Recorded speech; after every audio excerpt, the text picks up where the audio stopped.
Bueno, hablar de la contracultura en la actualidad siento que es un tema un poco difícil, ya que las contraculturas de hoy en día no se parecen tanto a las que hemos visto en clase durante estas décadas, no tienen el mismo impacto, no, no tienen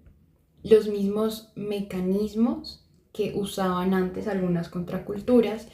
y creo que esto se debe en gran parte a que hoy vivimos en un mundo un poco caótico. Somos la primera como generación en la historia de la humanidad en la que tenemos este acceso a la tecnología, este acceso a esta cantidad de información y a estas culturas. Podemos conectarnos con cualquier persona en el mundo, a toda hora nos está llegando información sobre cualquier cosa, pasamos muchísimas horas en redes sociales y viendo noticias y viendo videos en donde normalmente estas opiniones, fuera de que son muchísimas, suelen ser también bastante polarizadas y vivimos en un mundo en donde también, aparte de que hay muchísima información y sentimos que nos estamos ahogando, eh, toda esta información y todo este contenido que consumimos suele ser muy instantáneo. Y precisamente por esta instantaneidad es que no le damos tanta relevancia y creo que por eso es que muchas de las contraculturas que están tratando de surgir y que están tratando de tomar como un poco más de poder se ven apagadas precisamente por toda la cantidad de información que hay. Perfectamente me puede salir y me salen videos de alguna contracultura, de algo criticando el panorama actual y luego me sale un video de gatito o me sale algún chiste o me sale cualquier cosa, incluso un anuncio. Y creo que esto hace que sea muchísimo más difícil que las contraculturas puedan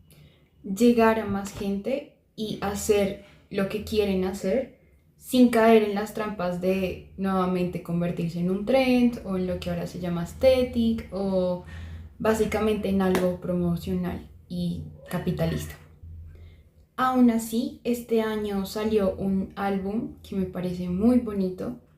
y que creo que puede llegar a ser un ejemplo de contracultura precisamente por todo lo que estamos viendo, sobre todo en Latinoamérica y con Estados Unidos, todo lo que ha hecho el gobierno de Donald Trump y todo lo que pretende hacer. Como por ejemplo, ahí hay algunas noticias que puse que creo que no son tan viejas, son de cosas recientes que el presidente de Estados Unidos dijo. Entonces, teniendo en cuenta todo este panorama, a principios de este año se lanzó el álbum de Bad Bunny, Debí tirar más fotos, en el que en lo personal a mí me impresionó un poco. Digamos, yo no tiendo a escuchar tanto reggaetón, no es uno de mis géneros favoritos, pero este álbum sí lo escuché y lo escucho muchísimas veces porque siento que tiene muchísimas cosas que uno puede desglosar y que bueno, voy a tratar de hacerlo en este video. Y bueno, lo primero que creo que resalta de este álbum es la crítica social y política que tiene, sobre todo viniendo desde un cantante de Puerto Rico y sobre todo hablando sobre Estados Unidos. Siento que es bastante obvia y que Bad Bunny precisamente lo quería hacer bastante obvia. Se puede ver en las letras de sus canciones, como lo que le pasó a Hawái, se puede ver en los visualizers, que puse uno arriba, en donde Bad Bunny en cada canción, no estoy segura si en todas, pero sí en la mayoría, puso un video en donde en un pedazo del video narra alguna parte histórica de Puerto Rico, narra acerca de las guerras, de en general su historia, de lo que está pasando, incluso un poco también de la historia del reggaetón. También en conjunto con el álbum sacó un short film, sí, como un cortometraje, en donde se habla de lo que está pasando en Puerto Rico, de lo que él siente que está pasando en Puerto Rico, que creo que no solo está pasando en Puerto Rico, solo que acá en Colombia no se ve tanto como en otros países más cercanos a Estados Unidos, pero es la gentrificación. Es que nosotros estamos adoptando muchísimo una cultura norteamericana, estamos empezando a hablar inglés, sobre todo porque viene de pensamientos como que hay una superioridad en Estados Unidos que nosotros los latinos no tenemos. Entonces siempre está como esa comparación de querernos parecer a ellos, querer usar tarjetas. Digamos, en el cortometraje hablan bastante del café, de que ese abuelito quería pedir un tinto, pero ahí no vendían tinto porque en Estados Unidos no se consume tinto como acá. Y en general creo que el álbum hace una buena crítica, sobre todo por el tiempo en el que estamos pasando, en el que hay deportaciones masivas hacia latinoamericanos, en el que hay un odio hacia los latinoamericanos normalizado en el discurso público, en el que incluso hasta estamos viendo a Estados Unidos volver a intervenir en nuestros gobiernos, en el que a pesar de que está pasando todo esto, igual sigue estando ese sueño americano, esa superioridad norteamericana y eurocentrista. Y también quería hablar un poco de eso, porque siento que además de la crítica política que hace este álbum, también ayuda un poco a recordar nuestra cultura latinoamericana y en verdad quiénes somos cuando no estamos conectados con las pantallas. Y creo que esto no solo toma relevancia porque toda la vida no la hemos pasado soñando ser algo que no somos, soñando ser europeos o soñando ser norteamericanos, sino también porque estamos pues en un mundo hiperconectado con redes sociales en el que también uno individualmente pierde su identidad y pierde un poco la memoria de dónde viene y de cómo es su cultura. Nosotros en América Latina no tenemos una identidad definida. Hay una identidad profunda, lingüística, telúrica si quieres, una comunidad de sentimientos y de ideales, pero no hemos alcanzado todavía nuestra verdadera identidad de pueblos. En la medida en que sigamos siendo manipulados y colonizados y explotados, por un lado por el imperialismo norteamericano, por otro lado por las dictaduras que en este mismo momento están haciendo lo que tú sabes muy bien en América Latina, nuestra identidad es una identidad un tanto ideal, es un deseo de identidad, pero que no está plenamente logrado. Entonces ese es el otro punto que quiero tocar con el álbum y es que todo este álbum de Bad Bunny, tanto la estética como sus canciones, como sus letras, brindan también un sentido de identidad latinoamericana, que creo que de por sí se podría hacer un análisis muchísimo más profundo de lo que voy a hacer de la identidad latinoamericana y a lo largo de todos estos años, desde el inicio de la colonización, desde muchas partes lo podemos hacer, pero en lo que me quiero centrar ahora es que siento que lo más bonito que me parece que tiene este álbum es que brinda a toda Latinoamérica un sentido de pertenencia. Incluso hasta funciona un poco como un ejercicio de memoria colectiva.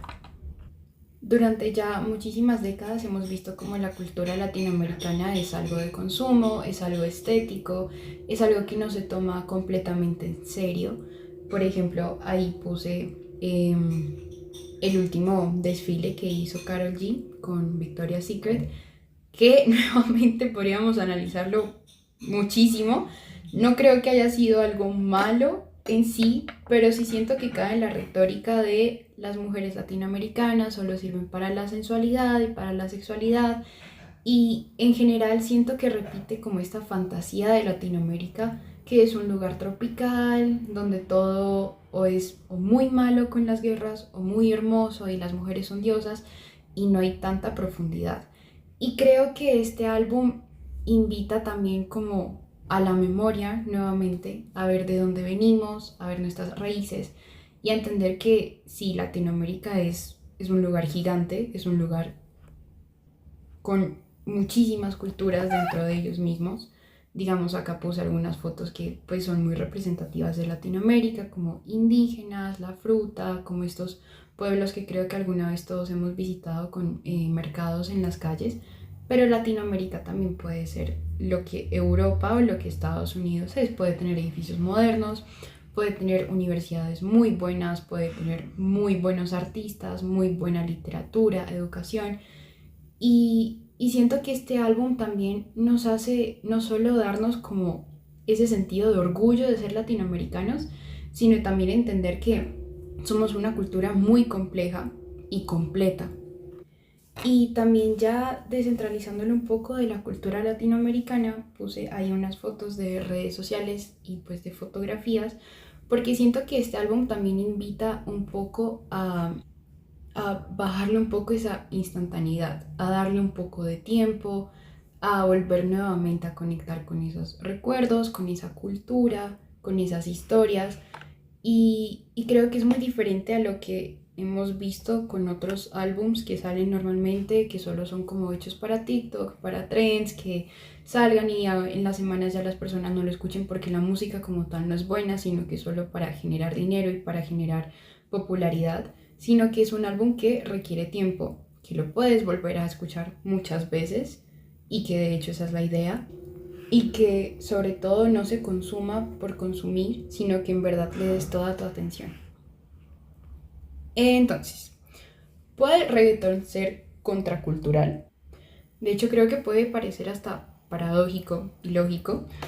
porque cuando tú buscas reggaetón, la primera foto que te sale en Google es algo parecido a lo que está ahí, que son cantantes que representan la misma idea que estamos viviendo hoy en día, una idea de consumo, de instantaneidad, de hacer música para ganar dinero, para popularidad, una estética como muy consumista, materialista, y que incluso se podría decir que muchas veces vacía, pues la mayoría de estos artistas, muchas veces no voy a decir que todos, porque incluso hasta ahí Bad Bunny aparece, pero la mayoría de estos artistas no hacen sus propias letras, hay algunos que ahora están usando IA, le pagan a otras personas para hacerlas, son letras que están hechas para bailar, para que se popularicen y para ganar dinero. Entonces, pues tiene sentido un poco preguntarse si este género como tal puede llegar a estar en contra de lo que precisamente es. Pero yo creo que eso es precisamente uno de los puntos que le ha dado tanta fuerza a este álbum. Creo que lo bonito de toda esta estética que se ideó, de todas las letras de sus canciones y de las cosas que está haciendo con sus próximos conciertos, que por ejemplo no los va a dar en Estados Unidos, hacen que el reggaetón que precisamente está en este álbum no esté destruyendo el género, no se está haciendo por consumo, sino que sea más bien como un reclamo para la cultura latinoamericana. Y creo que eso se vio bastante en redes sociales, sobre todo en TikTok, donde nuevamente con los trends, apenas salió el álbum, muchas personas empezaron a compartir fotos de sus familias con la canción o con las letras, donde precisamente aparecían las sillas que están en la portada y que pues de alguna forma creo que todos en Latinoamérica hemos visto alguna de esas sillas, nos hemos sentado ahí, es algo muy propio de nosotros. Y, y creo que este álbum tuvo muchísimo éxito en darnos, aunque sea por algunos instantes, por algunos meses pequeños, un poco de sentido de identidad, un poco de orgullo latinoamericano, un poco de un momento de pausa para poder apreciar lo que tenemos y para poder apreciar de dónde venimos y qué es lo que está pasando con nuestra historia. De poder decir, venga, amamos nuestros países, amamos nuestra cultura, nos sentimos orgullosos de eso y lo que está pasando con Estados Unidos y lo que está pasando globalmente no lo podemos dejar pasar, no lo podemos dejar ocurrir. Y como conclusión, Bad Bunny no es que esté revolucionando la historia de América Latina con el reggaetón, no, lógicamente, él es un millonario, él también tiene sus cositas que son bastante criticables y que con toda razón deben serlo, pero sí creo que este álbum puede brindar un poco de una contracultura hacia la reconexión con nosotros mismos, con nuestras familias, con nuestros países, nuestro territorio, con nuestras tradiciones. Y creo que eso es muy importante, sobre todo por el panorama en el que vivimos y porque estamos en un momento en el que la ultraderecha está vendiendo otro tipo de nostalgia, un tipo de nostalgia más hacia la ultraderecha, hacia lo racialmente homogéneo, hacia las fronteras cerradas, mientras que Bad Bunny está brindando un tipo de nostalgia más hacia la comunidad, hacia la resistencia cultural, hacia el valor de la memoria y sobre todo a saber quiénes somos sin necesidad de depender de Europa o de Estados Unidos o de que estos territorios nos lo validen. Y bueno, muchas gracias.